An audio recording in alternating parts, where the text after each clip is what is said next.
It is time.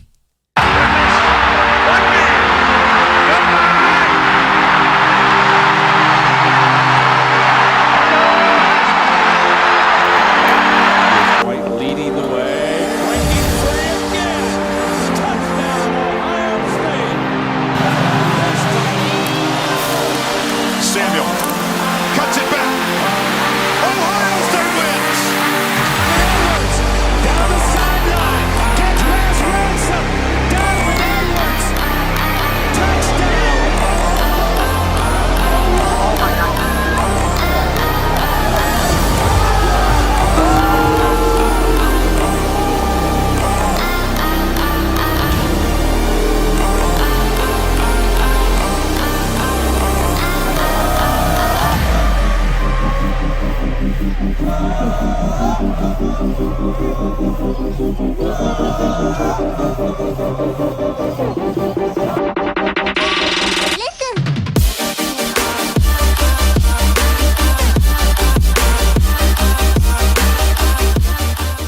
What is going on, everybody? Welcome back to College Football Talk with Peter Burtnett, and it is officially rivalry week.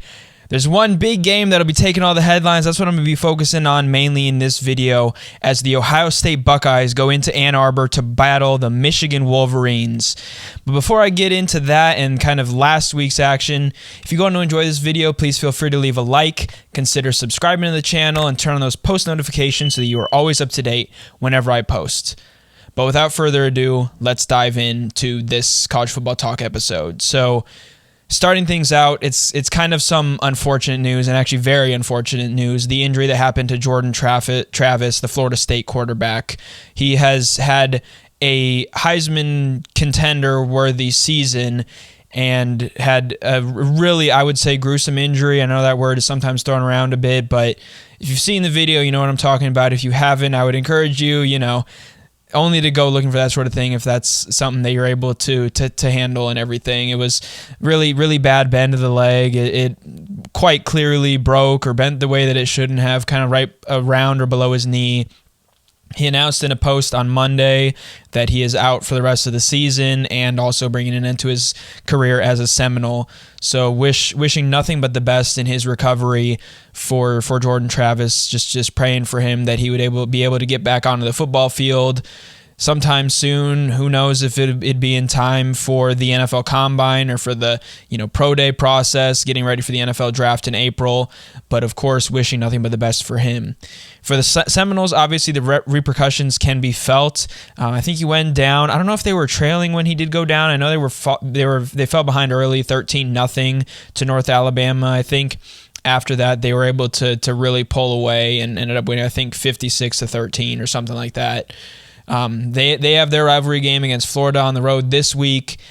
And as somebody who's seen a team do this before, for those who don't know, I am from Ohio and I'm an Ohio State fan.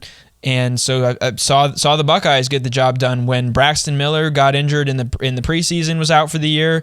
JT Barrett gets injured against the Wolverines, then he's out for the rest of the year, and up steps Cardale Jones. So Seminoles fans out there watching, you're certainly not out of it. I certainly think that you should be able to handle business against Florida this week fairly comfortably. I think the Gators might challenge a little bit, might make it a little bit close early, and then I think Louisville is also very beatable. So I believe they take care of business in those games.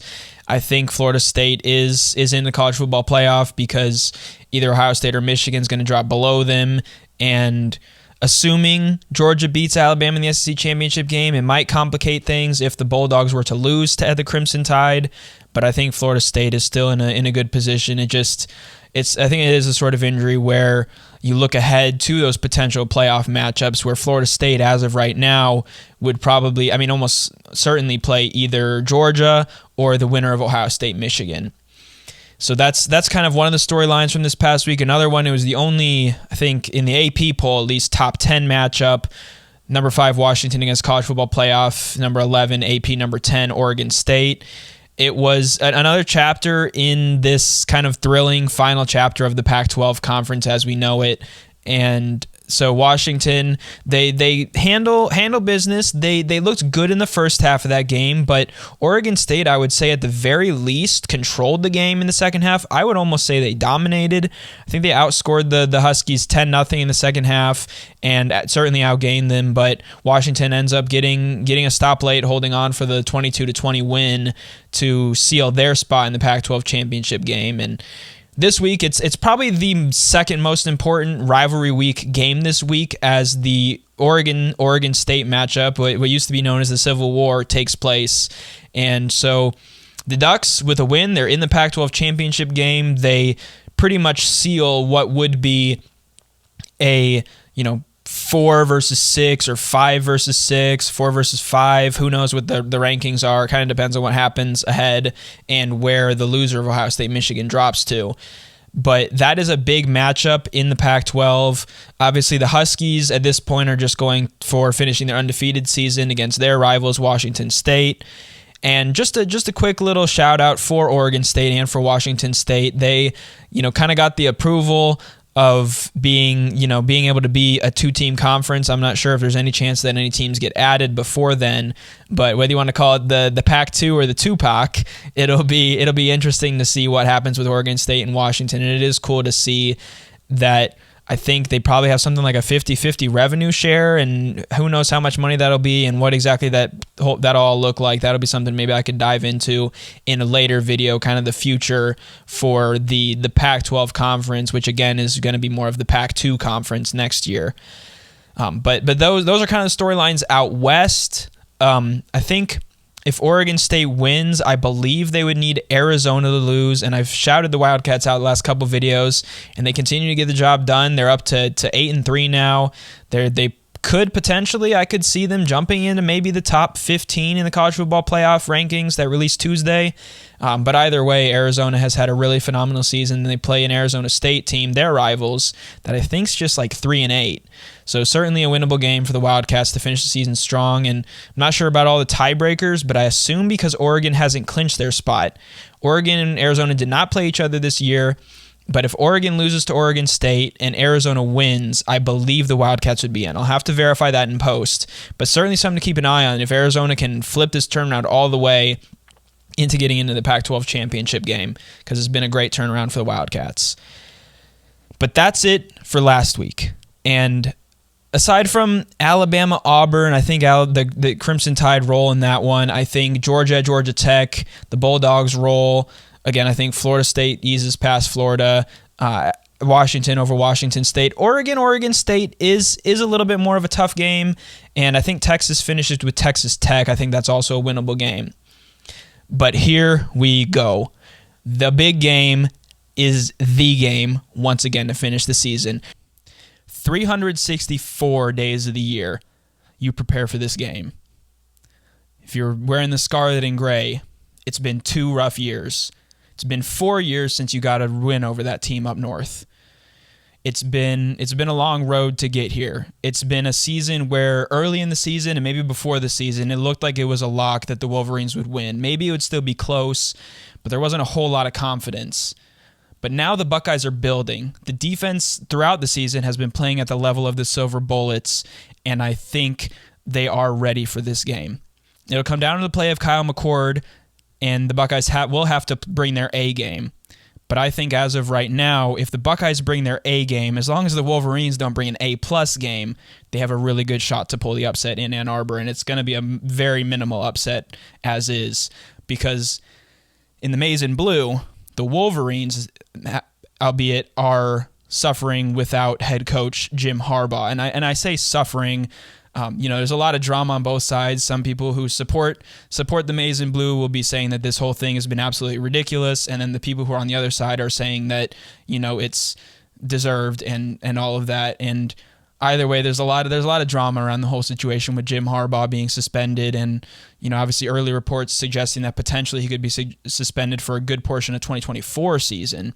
That'll be something to keep an eye on. I think once this kind of all rolls over in that kind of break period between the conference championship games and bowl season starting, I think I'll take a look at that and really give more of my thoughts. This will be the second straight matchup and the third all-time between an 11-0 Ohio State and an 11-0 Michigan team. So undefeated going into the game. The first time it happened was 2006. Last time it happened was last year, and it's happening again for a second straight season. And on the one sideline, you have the Ohio State Buckeyes, a team that has dominated this rivalry for the last 20 years, but has seen that slip away in pretty almost embarrassing fashion the last 2 years with the losses to the Wolverines, in kind of a similar fashion to how they won the games in 2018 and 2019. And then on the other side, the Michigan Wolverines have all the drama that's going on with the NCAA investigation, Jim Harbaugh, the sign stealing, all that stuff. At this point, we know what that is, so I'm not going to focus on that too much. But it certainly affects, I think, things for that Wolverines team. But in this game, they have been the dominant team for the last 2 years. They have kind of exercised the demons of the 2000s and 2010s, and in the 2020s, it has been all Wolverines over the Buckeyes. And this game has all the makings of a classic. I think you have to, and I know offenses oftentimes get a lot more attention, but you would be doing a disservice if you didn't talk about the two defenses that go into this game. I believe Michigan's allowing somewhere around maybe 8 points per game after this past week. I know they're around like 7 points per game. It might still be around there. You've got the Ohio State defense that's giving up just a tick under, right around 10 points per game. Two of the top defenses, not only in the Big Ten, but in the country. And you look at what these units do.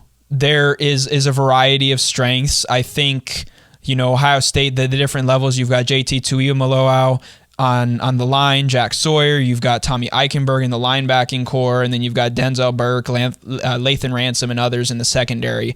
At Michigan, you've got, I think, Braden McGregor, you've got Mason Graham on the defensive line, and then one of the top DBs, and I think maybe a little bit underrated, Mike Sainristil. These defenses, again, are two of the best in the country, and the way that both offenses have played at times this year, I think it's almost foolish to think that this will be a high-scoring game. I'm not going to sit here and say that I think it ends up being 10-7. I think it's a possibility it's that low scoring, but I think these offenses do have what it takes to get a little bit more scoring done. And on those offenses, you've got an Ohio State offense that has, at times, quarterback play a little bit lacking. I think Michigan has, especially recently as well, too. Kyle McCord has improved as the season has gone on. He has still had some struggles. Look at the Penn State game, was missing a lot of throws in that one, but the Notre Dame game, he leads a big drive late to win in South Bend. He has the best wide receiver in America, probably the best player in America, Marvin Harrison Jr., and then a couple of other guys in Emeka Ibuka, Julian Fleming, Cade Stover, and even the guys coming out of the backfield, Travion Henderson and Trip Trainum. On the Michigan side, you've got J.J. McCarthy. You've got his weapons in Roman Wilson, Colston Loveland, just a couple of the guys there. And then, of course, the ground game. The offensive line that sets the tone, that really kind of just beats down the opposing defensive line throughout the game and creates space for Blake Corum and Donovan Edwards. And Corum has been more of the bell cow. He's certainly had more carries this season, but Donovan Edwards has had a good season as well, and last year was a huge part of Michigan's win over Ohio State.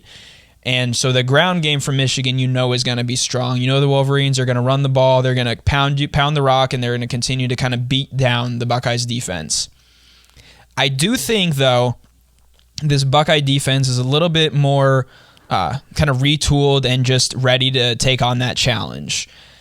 And then on the other side, you have, again, the two guys that I mentioned, Travion Henderson and Chip Trainum. Both of those guys have been running the ball really well. We saw in the first play of the second half, Travion Henderson can be that home run hitter, albeit there's a difference between the Minnesota defense and the Michigan defense.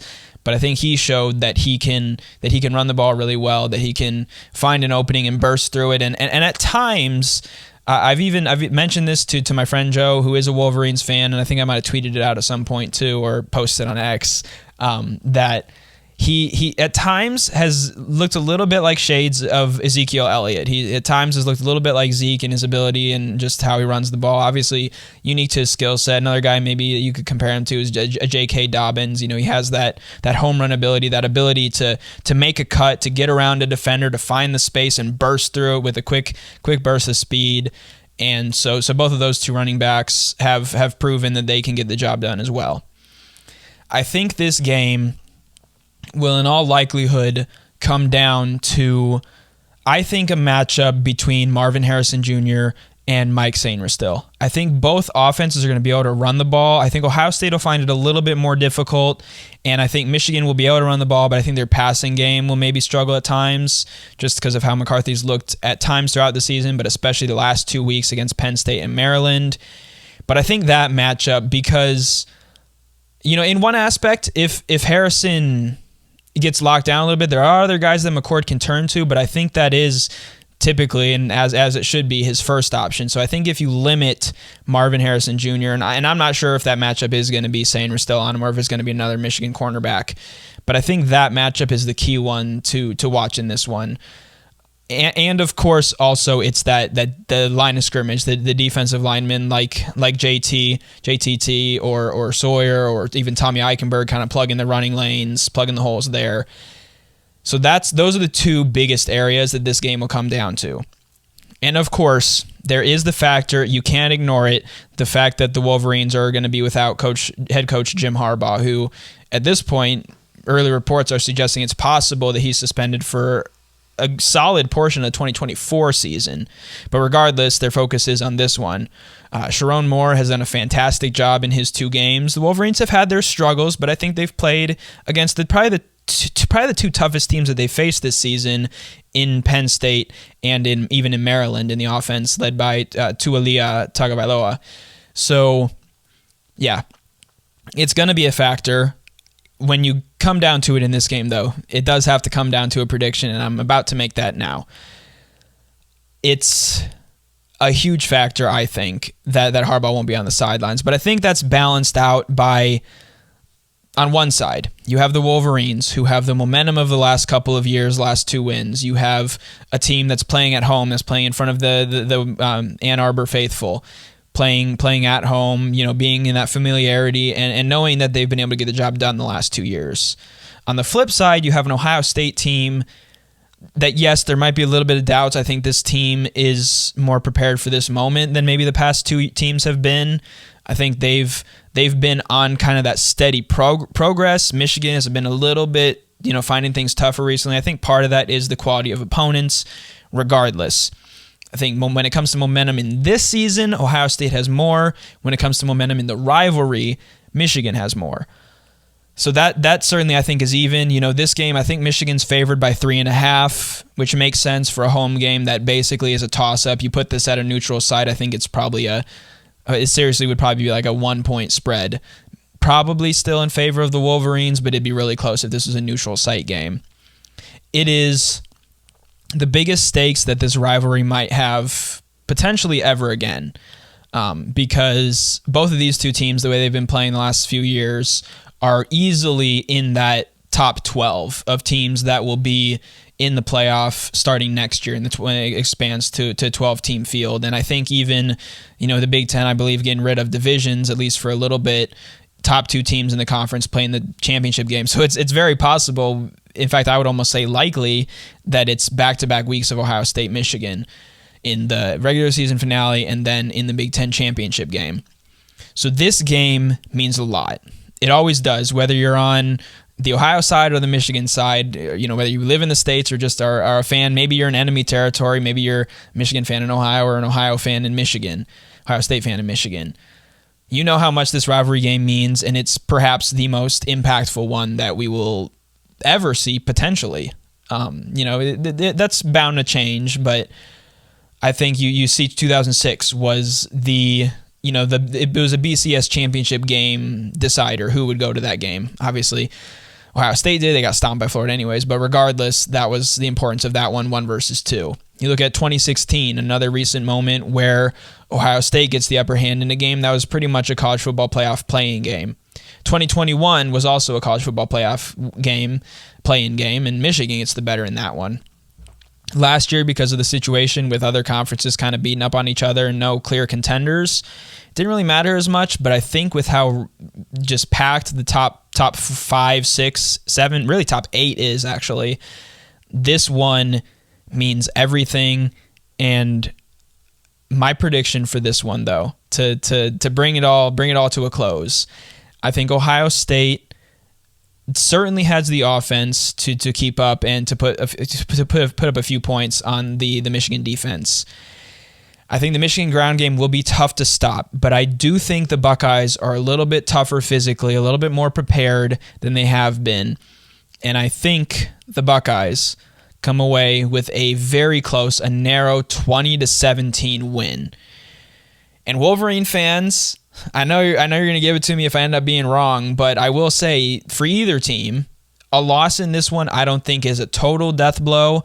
I think there are situations where if Georgia and Washington both win their conferences, and I guess it'd have to be Georgia, Washington win. Florida State probably loses. Louisville is potentially to get in there, but I think a one-loss Michigan, Ohio State could be ahead of even a one-loss ACC champion Louisville. And Texas would also likely have to lose as well. But that is my predictions and outlook for the game. It is absolutely massive stakes this year. I am so looking forward to being able to watch that game. Obviously, as a fan who is a part of the rivalry, a little bit of nerves are there too. But it's so exciting just to look forward to Saturday. And it is a college football playoff decider, effectively. The winner still has to go on to beat Iowa. But the stakes are huge. Stakes are high in Ann Arbor this Saturday. But let me know your thoughts on the game, who you think will come out on top, what you think some of the key areas will be on Saturday, noon Eastern on Fox. And without further ado, that's the end of this video. Thank you so much for sticking around to this point in the video. Have a wonderful Thanksgiving. Have blessed time with family and friends. And enjoy Rivalry Week when that rolls around the end of this week. But again, thank you so much for watching. This is Peter Burtnett, College Football Talk, signing out. Peace.